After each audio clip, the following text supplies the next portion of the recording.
Hey, this is Clayton and Jack, and we decided to flip on the camera and talk about if you fear getting hurt in relationship or in dating as a woman, here's what to do. This is a really common problem. We see this happen with a number of our coaching clients.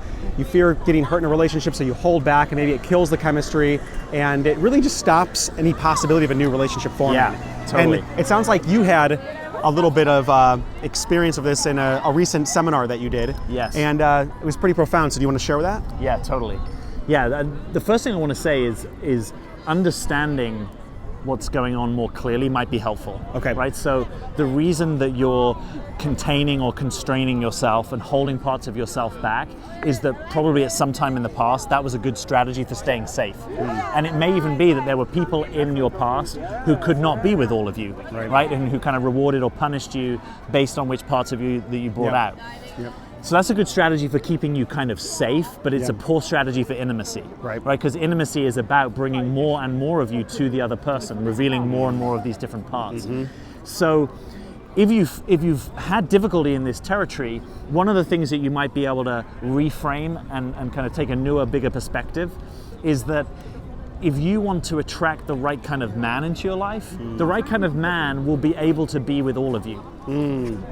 Right? The right kind of man is not going to say, yeah, I want this part of you and that part of you, but I actually don't want the part of you that gets angry, or I don't want the part of you that gets sad, or the part of you that gets moody or sulky or whatever it is. Just pause right there, because this is what you're saying is incredibly profound, and it's this idea that, I mean, how many of you watching this video have the feeling like you've got to be somebody else in order to find love? Right? How many of you feel like you've got to be someone different, that you've got to cut off parts of yourself because in order for you to deserve the type of relationship that you want, you need to somehow conform into what you think people want rather than actually being yourself? Totally. I mean, this is a common human. It's huge. I mean, we're all going to probably do it at some level, but Yes. some of you, this is like one of the main things that's happening for you in a relationship. Right. It's a way of being a pleaser. Yes. Is part of it, right? That Yes. you're trying to sense, well, what does this other person want? What Yep. do they approve of? Yep. So I'm going to display myself that way, and I'm going to do a little dance, and I'm actually going to hide all these certain parts of me because I don't think you really can be with that, right? So I'm going to keep that to myself. Yep. And probably over time, I will even ignore and reject it in myself, right? So not only is there not intimacy here, but there's probably not intimacy happening within me because I'm kind of rejecting those things. And what's wild about that is when you start to engage in this dance, this dynamic that Jack's talking about here, how you'll know you're doing it is you start to resent the person that you're with. You start to resent the person you're with because you feel like you can't be yourself, and somehow you start outsourcing the blame onto them, thinking I can't be myself in this relationship, and then the relationship inevitably ends because you can only not be yourself for so long before it becomes so exhausting you've got to get out. Yes, or it'll just be completely kind of stagnant. Yes. Right? And that will probably include your emotional connection, your sexual connection, because probably you've kind of locked up your heart to some extent, locked up your emotions because you don't think it's possible to express those things. Yes. So if this is happening to you, what can you do? Yeah, that's a great question. And I think that you really touched on it when you said that the right guy, the right man for you is going to be able to accept all of you. And you know, I can point in the direction and help me with this. Yes. And it's, in essence, don't be afraid to bring your emotional experience to the table with your guy.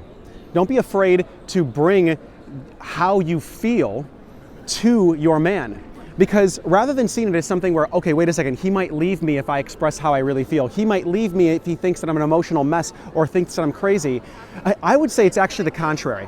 I would say that in many ways, men are incredibly moved and inspired and turned on by a woman that is able to take full ownership of her emotions. Now, granted, it may be there may be some drama that ends up happening. There may be a confrontation that happens. But ultimately, I believe that people get into a relationship because they want to experience more of life, not because they want to experience less of life. And emotions are the gateway to life. So by you being able to bring your life, who you are on the inside, into the relationship, you, by way, end up experiencing more life in the relationship, and he does as well. Totally. And that becomes an experience that you can't replace. That becomes an incredibly authentic place where if you are yourself in the relationship, he gets permission to be himself in the relationship, and neither of you are then holding back out of fear of hurting the other person, out of fear of offending them. Because sometimes in a relationship, you're going to offend your partner. Yeah, you've got to have the ability to impact the other person and to hurt the other person and to be hurt yourself. Wow. And you might not like hearing that oh wow, I've got to open myself up to being hurt, and there'll be good reasons why you don't want to do that. Yes. But you're not in a real relationship with someone if you can't influence and hurt each other. Yeah. Right? That's Wow. just That's so it's true. all wrapped up in there. You know? The yin and the yang, the Yeah, dark and it the light. almost is. It's a package deal that comes along with love. Yeah. Yeah. Totally. So if this is of interest to you, one of the things you may want to deepen your understanding of is 2 specific archetypes that we described clearly in a webinar that we have called the 3 Keys to Finding and Keeping a High Quality Man. Yeah. And these archetypes are places where people often hide the parts of themselves that they think the other person can't be with. I love that description. Yeah. So if this is territory that's important for you in your love life, I would really encourage you to join us on this webinar. It's free, it's super easy, it shows up more than one time in your time zone. You've just got to click the link below this video, find that time that works for you, and join us, because it's really important to unlocking your love life. Absolutely. We will see you there. Go ahead and click the link below this video and pick a time that works for you.